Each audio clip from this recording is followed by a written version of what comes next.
Amém, igreja? Hoje com o pastor Joseph Prince. Mateus 17, olha aqui. Esta é a minha mensagem. 6 dias depois, tomou Jesus consigo a Pedro e a Tiago e a João, seu irmão, e os conduziu em particular a um alto monte. Nós fomos a este monte aqui, alguns dias atrás. É o Monte Hermon, e nós ficamos ali aos pés do Monte Hermon. Nós queríamos subir, mas estava muito quente. Certo? Lá embaixo, e não queríamos subir, mas na verdade lá em cima é muito frio. Certo? O Monte Hermon, esse alto monte, e aqui é o capítulo 17. O capítulo 16 fala que estavam ao pé do Monte Hermon, então não é o Monte Tabor, como alguns falam. Mas esse monte não é muito alto. O Monte Hermon é o mais alto. Então, Jesus pegou Pedro, Tiago e João e os levou a um alto monte.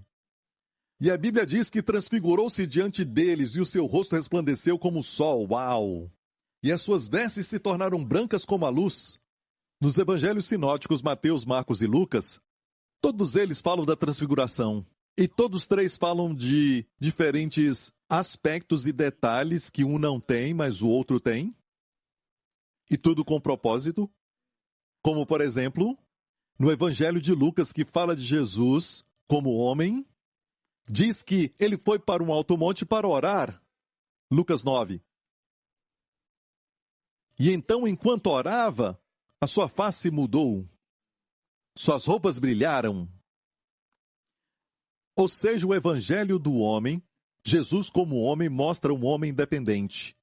A lei não te manda orar. A lei diz, não matarás, não roubarás, não mentirás, baseado na força do homem, que o homem não tem. Enquanto o caminho da graça é a dependência. É eu não posso, mas ele pode. Então você ora muito. Tem que orar muito. Não é gastar tempo de joelhos ou em algum lugar por horas, certo? Pode ser assim se é o seu estilo, mas escute muito bem. Orar é depender do Senhor. Invocar o seu poder, a sua onisciência e a sua graça, o seu amor, a sua bondade. Enquanto Jesus orava, o seu rosto brilhou. De todas as pessoas do mundo, o mais perfeito dos homens tinha que orar. Ele tinha poder nele mesmo para fazer milagres, mas ele orou. E este é o relato de Lucas da transfiguração. Mas voltando a Mateus 17, ficou transfigurado, o seu rosto brilhou, e eis que lhes apareceram Moisés e Elias, falando com ele. Olha, Pedro, Tiago e João estavam lá, mas estavam dormindo. Jesus orava e eles dormindo. Quantos de nós também fazemos isso? Somos tomados de sono. Estavam dormindo e o seu rosto brilhava, mas eles acordaram. E eis que lhes apareceram Moisés e Elias falando com ele. Eu quero parar por aqui para te mostrar algo que Pedro, mais tarde, quando ele já era um ancião, ainda servindo ao Senhor, antes dele morrer, ele sabia, o Senhor mostrou para ele que era tempo dele ir e o encontrar, face a face. E ele disse, o Senhor me mostrou que eu vou morrer. E escreveu na sua última carta, segunda epístola, capítulo 1, olha isso. Pedro escrevendo pelo Espírito, mas também eu procurei em toda ocasião que depois da minha morte tenhais lembrança destas coisas. Porque não vos fizemos saber a virtude e a vinda de nosso Senhor Jesus Cristo seguindo fábulas artificialmente compostas, mas nós mesmos vimos a sua majestade. O que ele está falando? Porque nós mesmos vimos a sua majestade. Está falando da transfiguração. Próximo verso. Porquanto ele recebeu de Deus Pai honra e glória, quando da magnífica glória lhe foi dirigida a seguinte voz: Este é o meu Filho amado, em quem me tenho comprazido. E ouvimos esta voz dirigida do céu, estando nós com ele, no Monte Santo. Então, quando ancião, ele se lembrou do momento que ele esteve no Monte da Transfiguração e disse, olha, eu não estou enganando vocês falando de fábulas que foram fabricadas artificialmente. Como alguns falam que tiveram a visão e não tiveram nada. Nós vimos, nós fomos testemunhas da sua majestade. E olha o que ele disse no verso 16 de novo. O Monte da Transfiguração é uma figura do poder e da vinda. Vinda aqui no grego é perúcia. A segunda vinda do Senhor Jesus Cristo. Então, por um momento, vou falar da história. Ok, igreja? E você vai ver como isso é prático no seu caminhar. Onde você está com a sua família, com seus filhos, porque quando contemplar a sua glória, algo acontece com você. Algo acontece com você, algo acontece com o seu corpo. Está me ouvindo? Porque não é só a vinda do Senhor Jesus Cristo que fala ali no Monte da Transfiguração, mas também do seu poder. Poder para curar o seu corpo, te libertar dos seus vícios. Amém? Trazer paz para a sua alma, para as emoções. Trazer paz para a sua mente. Então escute esse lindo relato. Quando Jesus brilhou, você tem que entender o contexto. Mateus 17 vem depois de Mateus 16. Mateus 16 foi a última rejeição da nação de Israel que o rejeitou. E foi bem ali que Jesus perguntou aos discípulos: quem diz os homens que eu sou? No capítulo 16, antes da transfiguração. E disseram, alguns dizem que tu és Jeremias, o profeta, alguns dizem que tu és Elias. E olhou para Pedro e para todos eles e perguntou: quem vocês dizem que eu sou? E Pedro disse: tu és o Cristo, o Messias, o Filho do Deus vivo. Jesus falou: tu és abençoado porque não foi carne e sangue quem te revelou isso, mas o meu Pai que está no céu. Amém? Uma revelação assim só pode vir de Deus. E então a Bíblia diz que ele falou que ele ia morrer. Pela primeira vez ele começou a dizer como ele seria entregue nas mãos dos escribas e fariseus, e eles iriam torturá-lo, matá-lo, mas eles não entenderam nada do que ele estava falando. Então falou isso que não tinha falado antes. Quando ele pregava a respeito do evangelho do reino, ele não falou isso, mas agora ele falou. Depois da rejeição, ele disse o seguinte: não diga a ninguém que eu sou o Cristo. Estranho. E por que isso? Vai ser assim. Se eles não creem, de agora em diante não digam que eu sou o Messias. E o homem finalmente rejeitou o maravilhoso Filho de Deus, que veio fazendo bem, curando a todos os oprimidos do diabo. E o homem tem algo no homem que não aguenta essa bondade infinita. Tem algo no homem que o faz trabalhar pela presença do Senhor, enquanto Jesus morreu no nosso lugar naquela cruz para abrir o caminho do Santo dos Santos. E o homem disse: não. Quando você prega para os seus amigos, alguns com a justiça própria dizem assim: isso é muito fácil. É muito fácil, então eu posso matar alguém depois de aceitar Jesus. E não sabem que isso é estupidez. Porque quando você aceita Jesus Cristo, você não vai querer matar. Vai querer curar. E é algo muito incrível, sabe? Que as crianças que são amadas não querem se rebelar. Querem agradar. A graça não compra os corações, mas conquista-os. É a lei que faz tudo isso, mas escute. Aqui está uma figura da sua vinda. Certo? A Bíblia está dizendo que se o homem o rejeita, o céu vai mostrar como ele realmente é. E ele brilhou. Amo isso. Se a terra não recebe, o céu recebe. Se a terra não reconhecer como ele é maravilhoso, o céu vai. Então o próximo capítulo é a transfiguração. E tem uma amostra. Pedro, Tiago e João tiveram uma amostra de como ele vai ser quando ele voltar de novo no seu reino. Igreja, olhamos para o mundo hoje e todas as nações do mundo, eles colocam um rei para governar e erra. E tentam o comunismo, erram. Até a democracia erra. No mundo inteiro. Liberdade de expressão se tornou um monstro. Não é? Você coloca qualquer coisa na mão do homem, o homem estraga. Mas vai chegar a hora que todo o poder e domínio serão colocados nas mãos de um homem que vai executar justiça pelo pobre, que vai levantar aqueles que estão abatidos, que vai curar os leprosos, que vai abençoar a humanidade com bondade. Alguém que não pode errar, eu disse que não pode errar, e cujo cetro é de justiça e que reina com perfeição, perfeita bondade. Vai chegar um tempo que todo mundo vai estar debaixo desse único rei. Estou esperando por isso. É o seu reinado. Isso foi suspenso. Jesus traria o reino visível, apalpável e tangível para Israel, se Israel tivesse recebido como verdadeiro filho de Davi. A sua genealogia provava que ele tinha vindo da linhagem de Davi, mas eles o rejeitaram. Então este reino, o reino visível, foi suspenso e estamos neste reinado espiritual agora. Podemos nos mover no poder deste reino, mas não estamos vendo ainda o reinado tangível. Quando no mundo inteiro tudo vai ser consertado, não vai ter guerra, não vai ter fome, nem criança morrendo antes do tempo, não vai ter mais hospitais. Estou esperando este reino. Estamos quase lá, igreja. E Pedro então disse: isso não é fábula fabricada, mas nós estivemos lá, somos testemunhas. Gente, estávamos lá. quando ele foi transfigurado, duas figuras ilustres na fé dos judeus. Ninguém é maior do que Moisés, ninguém é maior do que Elias. Moisés e Elias são seus dois maiores personagens, os maiores heróis. Moisés representando a lei e Elias representando os profetas. Eles apareceram com Jesus da glória. Amém? E Moisés, como eu já falei, representa a lei. Elias, os profetas, ele promoveu a lei que tinha o seu lugar na sua época. Elias também. Moisés foi quem deu a lei, Elias foi o restaurador da lei. Israel se esqueceu da lei e adorou outros deuses. Deus levantou um restaurador da lei. Cada um no seu tempo. Está me ouvindo? Mas não é mais o tempo deles. O tempo de Jesus e a graça chegou. Está ouvindo, igreja? E outro fato é este: Moisés e Elias estavam lá, e no contexto da vinda de Jesus, porque o Monte da Transfiguração fala disso, quando ele vier de novo, escute isso, vai ter dois tipos de crentes durante esse tempo.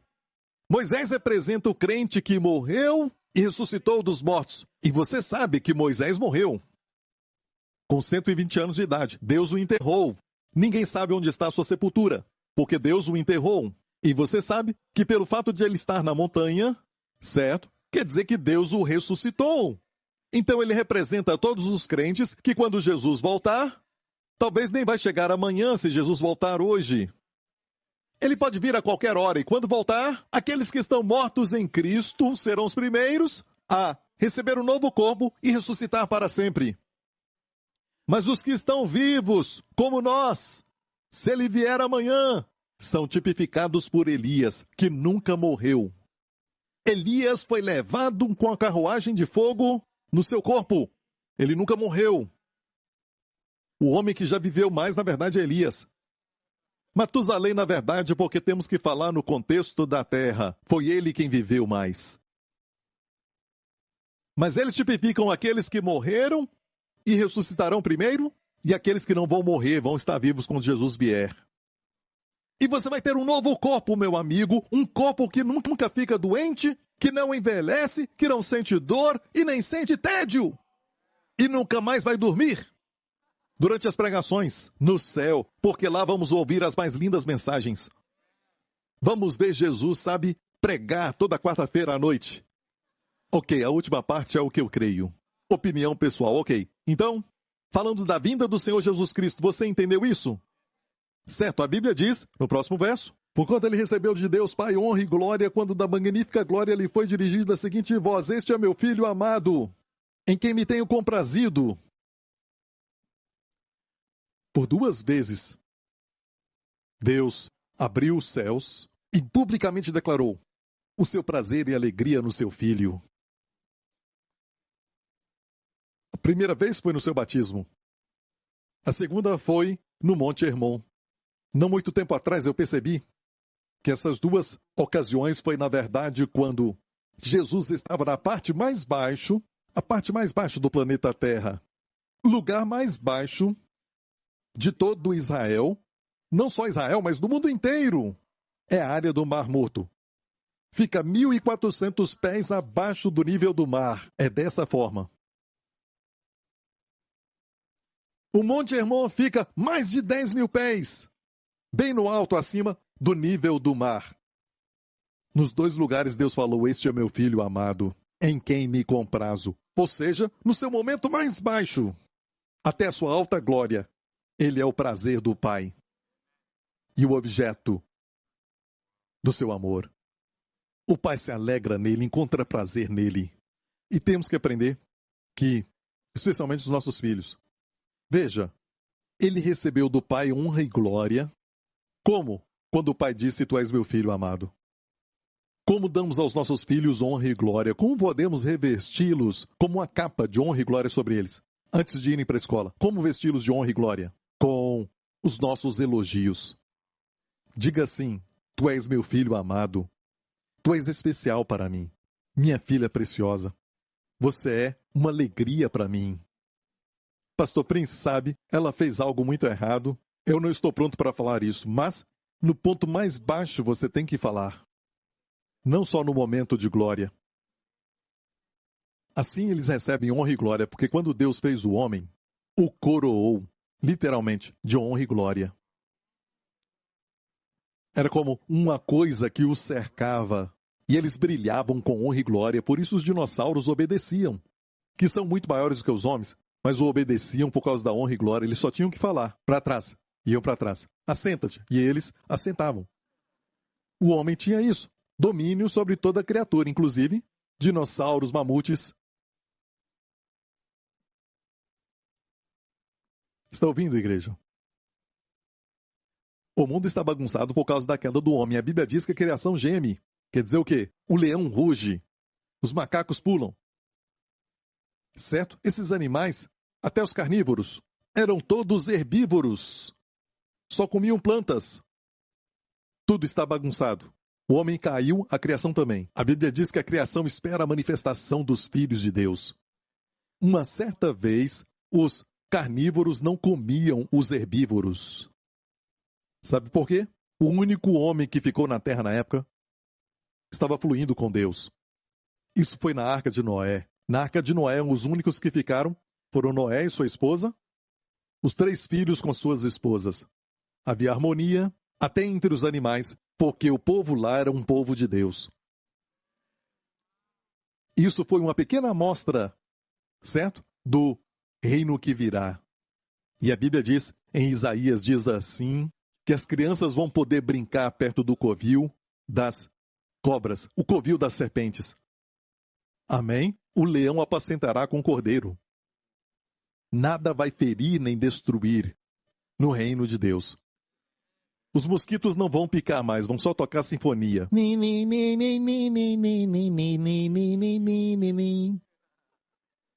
Amém? Não vai ter que matá-los mais, ficar... Ok. Voltando a Mateus 17, está aprendendo?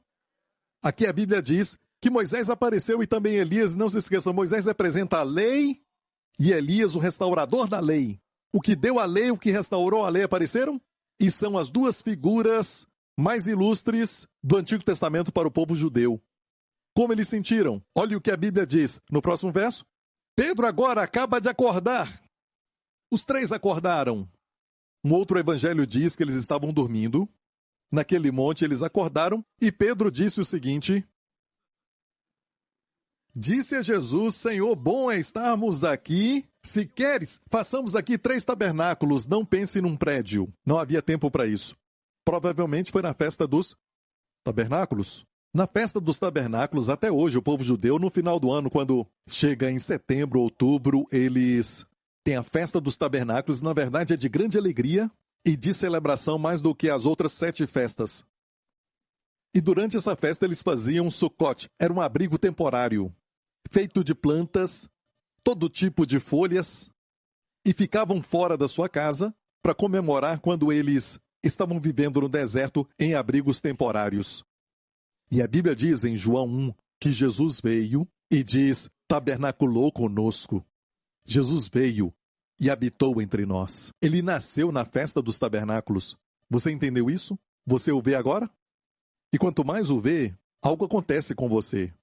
Algo bom é chamado salvação, também para o seu corpo. Tem muitas pessoas que escrevem quando me ouvem pregar e dizem algo aconteceu, eu tinha dor de cabeça, febre ou outro problema, e agora não tenho mais. Amém? Se ainda tem, continue ouvindo. Você está ouvindo o Evangelho. Amém, igreja? Olha, ele disse, façamos 3 Sukkot. Um para ti, um para Moisés e um para Elias. E em outro evangelho, eu creio que Lucas diz que ele não sabia o que ele falava. E olha, o fato é que ele colocou Jesus no mesmo nível que o que deu a lei e o que restaurou a lei. E não é assim. Tem muitos crentes hoje que colocam Jesus ou a graça no mesmo nível que a lei e o que restaura a lei. Alguns querem restaurar a lei e ficam lutando pela lei.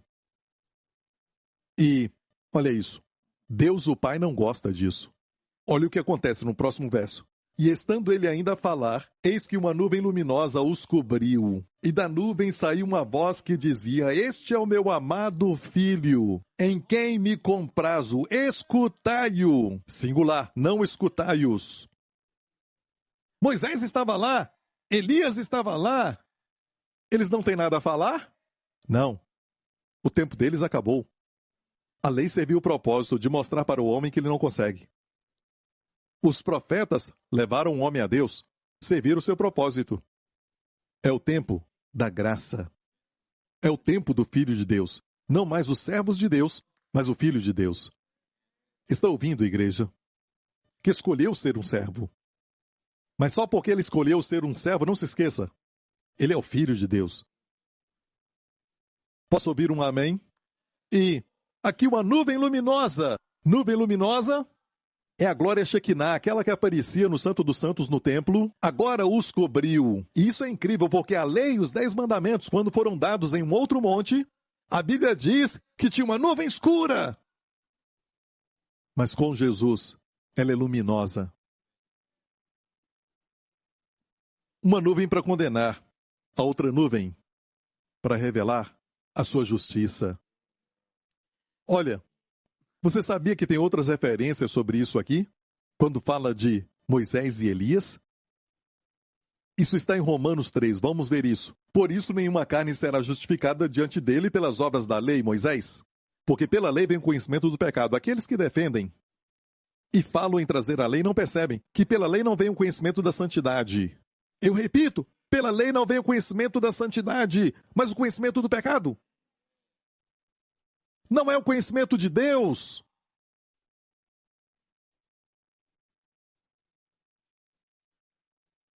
Mas agora, diga agora, quer viver o agora ou o passado?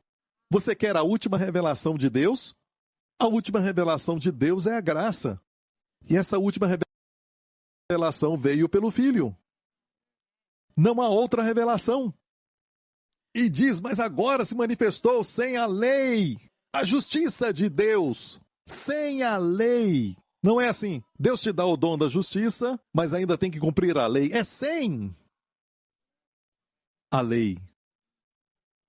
A justiça hoje é um dom. E sabe como veio? Como veio este dom?